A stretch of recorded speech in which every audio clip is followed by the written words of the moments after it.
tout le monde, c'est Nat, je suis ravie de vous retrouver dans mon petit bureau avec mon petit sapin de Noël, ma bougie qui sent crocrobon, les odeurs de Noël. Voilà, et je suis là aujourd'hui, je suis super heureuse. Alors je suis un peu claquée parce que hier j'ai voulu grabouiller un petit peu tard, j'ai pas super bien dormi parce que je pensais à mon tarot. Et du coup, voilà, j'ai une nuit un petit peu agitée, bon, mais je suis là avec quelque chose. Mes 22 arcanes majeures sont là. Voilà, donc je vais vous les montrer dans un petit instant. Ouais, j'ai l'air un peu dingue, hein, je sais, ne faites pas attention, c'est normal. En plus, c'est la période, donc voilà. Je vais commencer en fait ce petit vlog, qui va pas être très long, hein, par mes petites trouvailles au salon des minéraux de Marseille. Donc je vous ai partagé une petite vidéo. Alors je suis désolée, j'aurais voulu filmer plus, mais en fait mon téléphone buguait tout le temps et je me suis rendu compte que c'est parce que j'avais pas de place. Donc voilà, j'ai fait vraiment une toute petite vidéo. La prochaine fois j'essaierai de faire un truc un peu plus sympa, un peu plus long surtout, pour que vous puissiez voir l'ensemble des stands qui sont proposés. Alors, j'ai pas acheté grand chose parce que j'avais pas le budget pour, voilà, en plus il y a les fêtes, donc je préfère gâter ma fille. Et donc j'ai pris que quelques petites trouvailles, mais c'est vraiment ce dont j'ai besoin en ce moment, parce qu'en fait, voilà, j'allais pas acheter des tas et des tas et des tas de pierres juste parce qu'elles sont belles ou... Là, je me suis concentrée sur vraiment les choses qui peuvent m'apporter un bien-être. Donc voilà, elles se sont imposées à moi. Donc la première que je vais vous montrer, c'est celle-ci. C'est un petit morceau de bois fossilisé. Alors bois fossile, bois fossilisé, bois silicifié, bois pétrifié, enfin un petit peu comme vous voulez. Donc en fait, c'est une tranche de bois, hein. Alors ça contient plusieurs minéraux, notamment de l'agate et de la calcédoine, du quartz. Et en fait, cette pierre-là, c'est une pierre d'ancrage, surtout. Elle est faite pour travailler le chakra racine. Donc on travaille notre ancrage. On peut travailler tout ce qui est ancestral, tout ce qui est vie antérieure avec ce type de minéral, ce type de pierre. Donc c'est assez intéressant. C'est une pierre qui va soulager les angoisses, le stress aussi, parce qu'elle permet de nous décharger, de nous dépolluer, je sais pas comment on peut dire, dépolluer. Voilà, c'est une pierre qui est dépolluante pour soi. Donc elle va dépolluer le corps physique, elle va dépolluer l'aura, elle va dépolluer les chakras aussi, donc le racine en particulier, mais enfin elle va faire quand même une action sur tous les autres. Et donc c'est une pierre qui va un petit peu nous soulager au niveau émotionnel, au niveau mental, au niveau douleur aussi. Voilà, c'est une pierre qui est très très chouette, très efficace, que j'aime beaucoup. Et je me suis pris un galet aussi. Voilà, celle-ci, je vais plus l'utiliser quand je fais des tirages avec les ancêtres par exemple, ou quand je fais des méditations, vie antérieure, etc. Et celle-ci... Donc c'est un galet qui s'est imposé à moi, donc c'est aussi du bois pétrifié, voilà. Et en fait, vous voyez qu'ici, on dirait qu'il y a écrit « lui ». Un message pour moi, lui, je ne sais pas ce que ça veut dire, mais ça m'a tapé dans l'œil, j'ai vu que ça sur le coup, et donc je l'ai prise dans mes mains et j'ai ressenti une forte énergie de ce galet, donc... Et du coup, bah, celle-ci, c'est vraiment pour mes méditations à moi. C'est-à-dire que celle-ci, ça sera plutôt pour les tirages, par exemple. Mais celle-ci, ça sera vraiment quand je fais des méditations. Elle n'est pas très grosse, donc je peux la tenir dans les mains. Voilà, donc elle a les mêmes propriétés que celle-ci, bien entendu, puisque c'est la même chose sous une autre forme. Alors ensuite, ma deuxième trouvaille, c'est une moldavite. Donc ça vient de République tchèque. C'est du verre de météorite, en fait. Donc ça, je peux vous lire ce qu'il est écrit sur un de mes bouquins. Donc en fait, la moldavite, ce que je vous disais, c'est du verre de météorite, on va y arriver. Alors celle-ci, je l'ai bien aimée, parce qu'on dirait un petit sapin de Noël, un petit peu. Et quand j'ai mieux regardé, on voit une croix. Donc ça m'a fait penser à la croix de Jésus, en fait. C'est une tektite verte, produite à l'origine par l'impact de météorites à la surface terrestre, s'y fondant avec la Terre en raison de la force de l'impact. Il en résulte un verre naturel, sous une autre forme composée en partie de terre et d'éléments provenant de l'espace. Donc c'est pour moi la liaison entre le ciel et la terre, entre la terre-mère, entre le père-ciel, l'alliance des deux, ce choc qui fait que un morceau de terre et un morceau de ciel se connectent et fusionnent ensemble. Donc voilà. Alors j'ai rencontré un magnétiseur sur le salon qui m'a dit « Vous avez besoin d'une moldavite ». J'y pensais, mais je me suis dit, comme je sais que c'est cher, c'est peut-être pas trop ce que je vais envisager aujourd'hui. Et en fait, ce petit morceau-là, je ne l'ai pas payé tellement cher, je l'ai payé 22 €. Bon, c'est une grosse somme pour un petit morceau comme ça. Pour certains d'entre vous, je le comprends, mais en fait, la moldavite, c'est très cher. Donc, j'étais contente de trouver quand même un joli morceau pour un prix quand même correct. Voilà. Et j'ai pas dépensé énormément puisque j'ai vraiment pas acheté grand chose, vous allez voir. Donc en fait, c'est aussi une pierre qui est appelée Vltava. Donc ça vient uniquement de République tchèque. Et en fait, c'est une pierre qui est idéale pour travailler le chakra du troisième œil et le chakra du cœur. Donc je vais vous lire ce qu'il est écrit sur le livre, et c'est ça en fait, c'est pour ça qu'elle m'intéresse beaucoup. Elle ouvre en fait à de nouvelles possibilités, de nouvelles expériences, cette pierre, si on peut appeler ça une pierre. Elle apporte aussi un léger tonifiant général sur le physique, sur le mental, etc. Et elle va faciliter les états altérés de l'esprit. Par exemple, lors de la méditation, des rêves, de l'hypnose, et elle est bénéfique à la clairsentience. Voilà, donc c'est une pierre qui m'intéresse, qui je pense effectivement va m'aider dans mon parcours spirituel. Je pense qu'il avait un bon message, ce monsieur, quand il m'a dit ça. Et effectivement, elle va me permettre d'atteindre peut-être un autre palier et de vivre de nouvelles choses en fait. Donc voilà. Et c'est vrai que depuis que je l'ai, celle-ci, ainsi qu'une autre que je vais vous montrer, je me sens mieux. Donc pourtant c'est frais, hein, puisque j'y suis allée il y a 2 jours. Mais c'est vrai que c'est une pierre qui me procure un certain apaisement, une certaine clarté, je dirais en fait. Puisque je l'ai vu au niveau de mes dessins, j'ai vraiment avancé considérablement entre hier et aujourd'hui, donc lundi et mardi. J'ai fini mes arcanes du coup. Et je pense que ça m'y a aidé en fait. Voilà. Alors, maintenant, une autre trouvaille, en grand et en petit. Donc celle-ci, j'ai eu un coup de cœur terrible quand je l'ai vue. Alors, je ne sais pas si vous allez bien la voir. Voilà, là, vous la voyez à peu près bien. C'est une garnierite. Qu'est-ce que la garnierite? C'est tout simplement une pierre de lune verte. Voilà, qui vient de Madagascar. Donc, il y a un nouveau gisement qui a été trouvé. Et donc, la garnierite, c'est une pierre de lune qui fonctionne avec le chakra du cœur. Donc, c'est une pierre qui va apaiser les émotions. Elle va calmer, apaiser le stress, apaiser les angoisses. Donc, voilà, elle est excellente pour ça. Et c'est aussi une pierre qui va nous permettre en fait d'augmenter notre taux vibratoire. Donc quand on a le taux vibratoire qui descend, c'est une pierre qui nous permet de nous restabiliser, de l'augmenter à nouveau, et on se sent bien entendu mieux. C'est aussi une pierre qui est idéale en fait pour nous aider à faire les bons choix sur notre chemin spirituel ou physique, sur notre plan physique terrestre. C'est une pierre d'amour, de compassion, évidemment, une pierre d'altruisme. Voilà, c'est une pierre qui permet de se chouchouter soi et qui permet de travailler aussi, donc je dirais plutôt le côté yang de notre chakra du cœur, puisque pour moi, les pierres roses sont plus pour travailler le féminin sacré, le yin, et les pierres vertes plus pour travailler le côté yang. Mais ça, c'est mon truc à moi, hein. Après, on peut très bien travailler le yin aussi. Mais voilà, elle nous permet de peut-être reprendre un peu plus confiance en nous, de porter vraiment une action sur les choses, etc.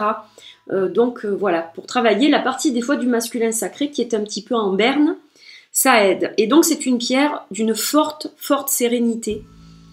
Donc je l'ai dans ce format-là, vous voyez, pour la paume de la main. Et je l'ai en plus petit. J'ai flashé aussi sur celle-là, parce qu'elle a des des teintes aussi grises qui sont un peu plus importantes que sur l'autre où il y a plus de vert.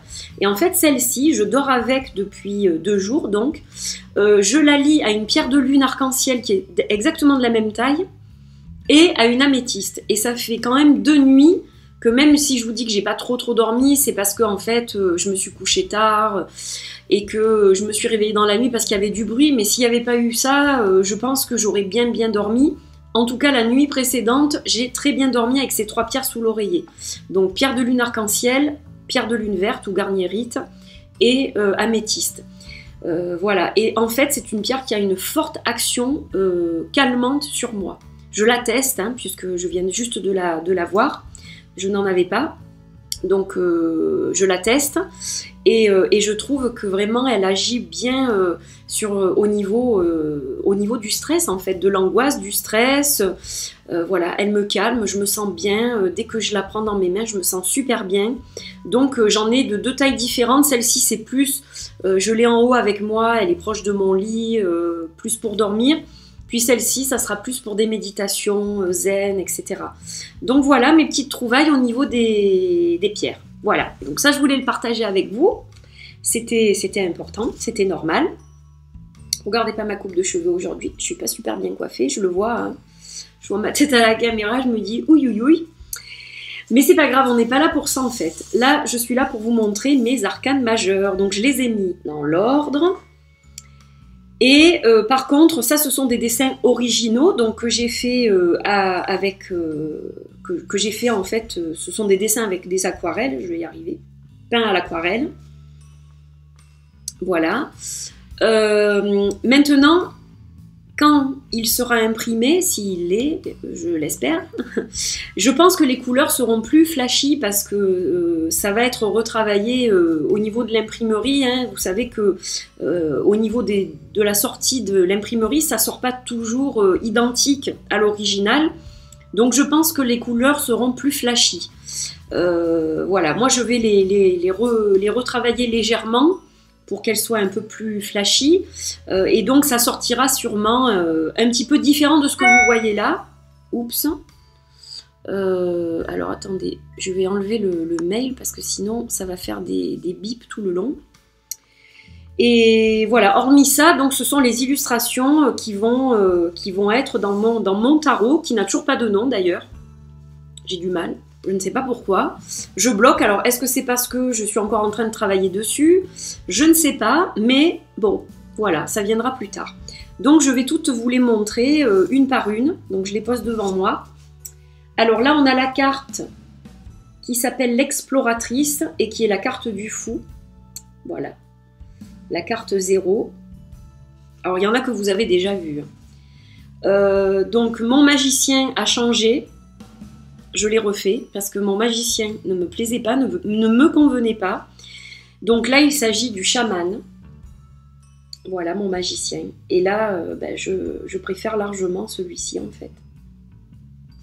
Donc il y a un peu de tout dans ce tarot. Il y a des Indiens, il y a un côté asiatique, il y a un côté celte, païen. Voilà, c'est ce qui me représente, hein, on va dire. Alors ensuite, on a la grande prêtresse. Pareil, je l'ai refaite parce qu'elle ne me plaisait pas. Et donc, c'est celle-ci, finalement, que j'ai choisie pour intégrer mon tarot. L'impératrice et l'empereur, voilà, qui sont tous les deux vraiment très celtes.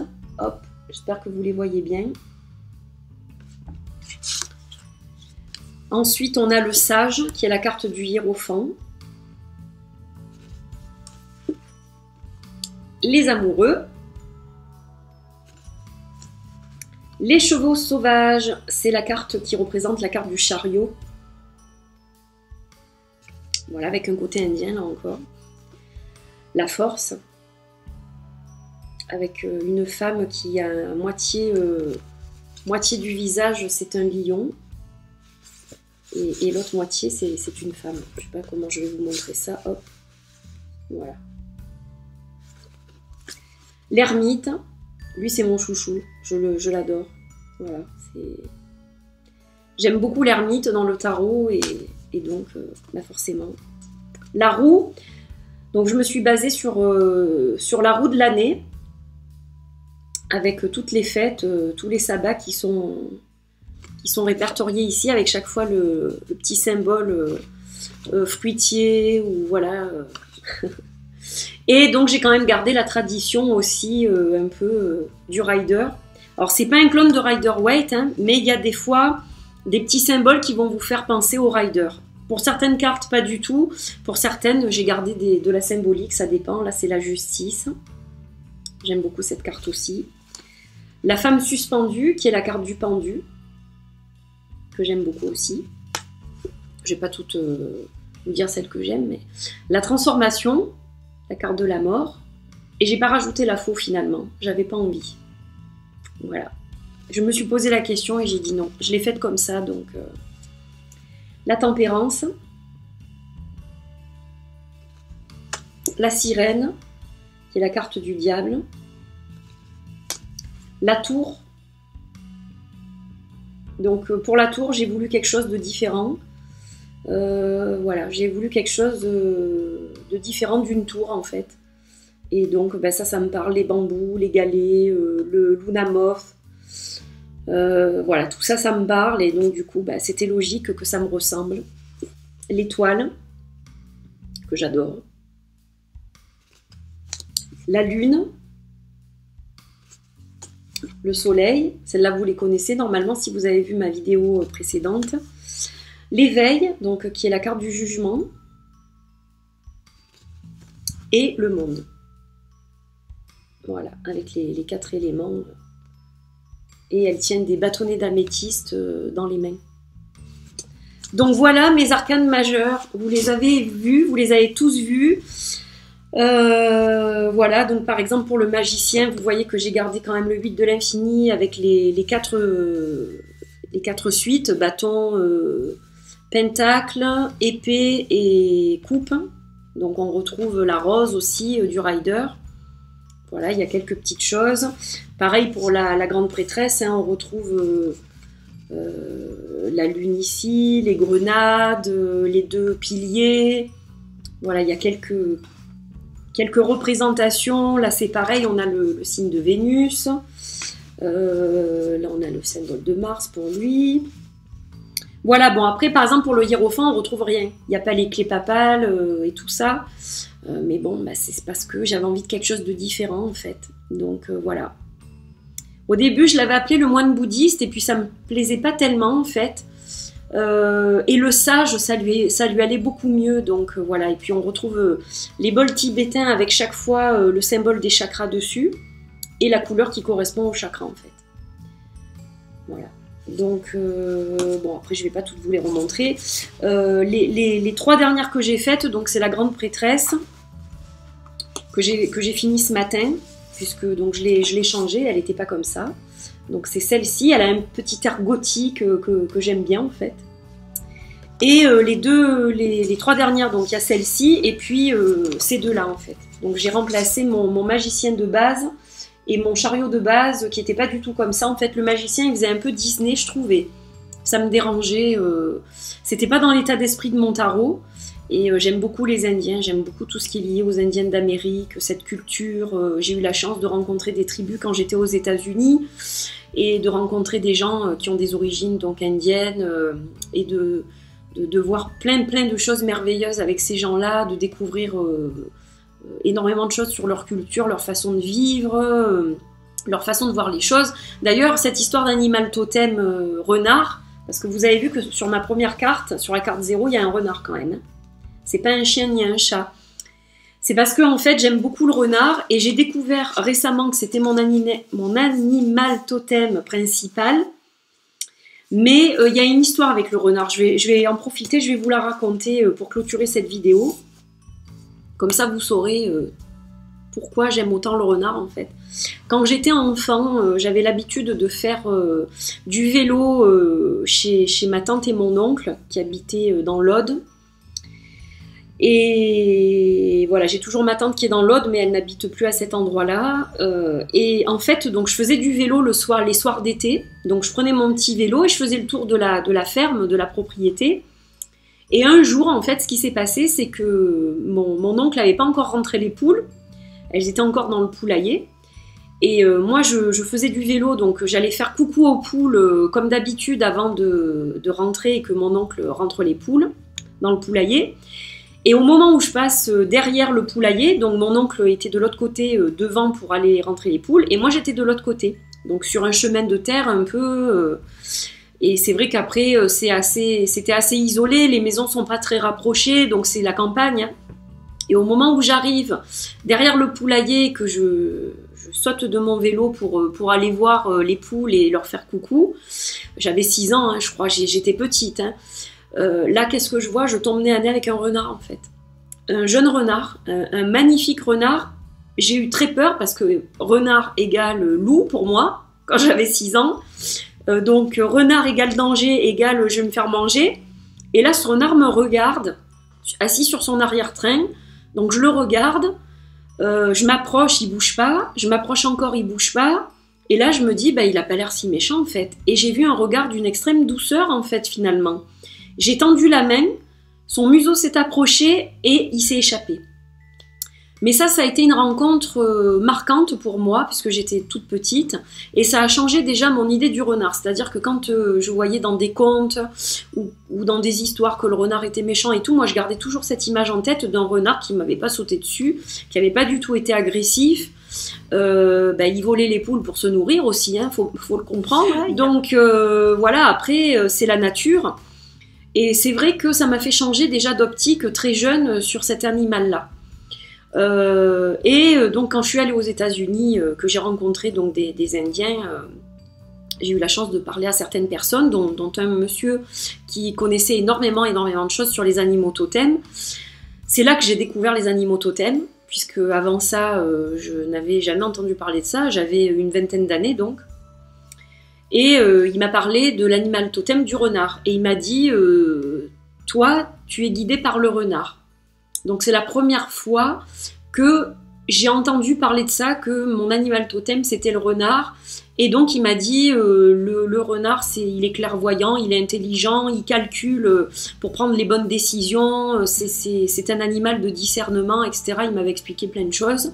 Bon, c'est rentré là à l'époque... Quand même c'est rentré là et c'est presque ressorti, c'est-à-dire que c'est pas quelque chose qui m'a accompagnée dans ma jeunesse, j'ai vraiment laissé ça de côté. Les chakras aussi c'est pareil, hein, c'est pas quelque chose que j'ai intégré à l'époque, c'était pas le moment, hein, tout simplement, il y a une évolution je pense dans notre parcours à chacun. Voilà, et récemment j'ai fait une hypnose animal totem en fait, pour découvrir mon animal totem, et il se trouve que c'est le renard qui est apparu lors de cette hypnose, et clairement en fait. Et à partir de là, il ne m'a plus quitté. C'est-à-dire que je demande au renard sa bienveillance, sa guidance au quotidien. Je travaille vraiment avec cet animal totem. Je sais que j'en ai d'autres qui sont secondaires, mais lui c'est vraiment mon animal totem principal et du quotidien. Et donc, voilà pourquoi il y a un renard dans mon tarot, sur cette première carte, qui est la carte du fou, qui démarre son voyage sans trop savoir où il va. Bon, ben, le renard peut peut-être l'aider, parce que c'est un animal qui observe et qui se méfie aussi. Hein. Il est calculateur dans le sens, il ne va pas foncer comme un barjot et faire n'importe quoi. Donc voilà pourquoi je l'ai intégré, et récemment je l'ai aussi mis dans mon nouvel oracle l'étoile céleste, avec vraiment la définition de l'animal totem des Indiens. Parce que souvent dans les jeux de cartes, c'est un animal qui est méchant, qui est fourbe, hypocrite, qui est calculateur dans le mauvais sens du terme, et moi je le vois différemment en fait. Donc après, il a aussi un côté rusé, hein, ça je ne le nie pas, mais c'est vrai que j'avais besoin de voir d'autres formes de renards dans mes jeux à moi, pour aussi vous faire découvrir d'autres perspectives liées à cet animal. Voilà, parce que je sais que dans la plupart des jeux, il est vraiment très négatif, et je voulais pouvoir offrir quelque chose de différent avec cet animal-là. Après, ça ne change pas la signification des autres cartes que vous avez par rapport au renard. Simplement, dans mes jeux, il aura une autre signification. Voilà. Et donc, j'ai fini avec cette petite anecdote. Je pensais que c'était sympa de vous parler de ça. Au moins, vous savez toute l'histoire par rapport au renard et moi. Voilà, donc j'espère que ce vlog vous a plu. N'hésitez pas à commenter, à mettre un pouce, à vous abonner à la chaîne, à partager. Qu'est-ce que vous pensez de ces illustrations? Est-ce qu'elles vous inspirent? Est-ce qu'elles vous parlent? Lesquelles préférez-vous? Voilà, dites-moi ce que vous en pensez, commentez, et puis je serai ravie de vous répondre et de lire vos commentaires, bien entendu. Voilà, je vous retrouve prochainement pour la suite du tarot, donc je ne sais pas quand ça sera, parce que maintenant j'ai encore énormément de boulot, mais j'ai quand même dessiné déjà, donc elles sont prêtes pour être peintes. Mes cartes de cours, donc j'en ai 16, hein, voilà, donc j'ai 16 cartes qui sont prêtes pour être peintes. J'ai un arcane mineur qui est prêt aussi, le 3 d'épée que vous aviez vu je crois. J'ai le 3 découpe qui est prêt pour être peint aussi. Et j'ai crayonné, donc j'ai pas encore fini de travailler dessus, sur mon as des bâtons et mon as des coupes. Voilà, donc j'ai quand même avancé, hein, c'est pas, j'ai pas mes 56 mineurs à faire, j'ai fait certaines choses. Mais je suis encore loin d'être au bout. Voilà, donc j'ai besoin de vos encouragements. Portez-moi pour que j'arrive au bout de ce projet. Voilà mes chers amis, je suis ravie d'avoir fait ce vlog, j'étais ravie d'être avec vous. Maintenant je vais me faire un thé parce qu'il fait relativement frais aujourd'hui. Donc je voulais pas mettre ma grosse doudou veste pour la vidéo. Mais là je vous avoue que je vais la mettre et je vais vite aller me faire un petit thé avant de continuer mes habitudes de la journée. Voilà, donc je vous fais de gros bisous, portez-vous bien. Merci de votre fidélité, de votre support, de votre soutien. Merci, merci, merci. Et je vous souhaite une belle fin d'année. Bon, je vais revenir en vidéo hein, quand même. Mais je ne vais pas en faire beaucoup avant la fin de l'année, je pense. Donc voilà, je vous souhaite une bonne fin d'année, de très belles fêtes. Passez un bon Noël. Et puis on se retrouve très vite pour d'autres vidéos quand même. Déjà, il faut que je vous prépare le message des ancêtres. Et je pense qu'en tout début d'année, je reviendrai avec des guidances pour la semaine. Voilà, on reprendra sûrement certaines habitudes, enfin du moins je l'espère, si mon emploi du temps me le permet. Hein. Je ne peux pas m'engager vraiment là-dessus, mais bon, j'espère qu'on pourra quand même retrouver un flow un peu plus dynamique pour la chaîne. Voilà, je vous fais des bisous, à très vite. Bye bye.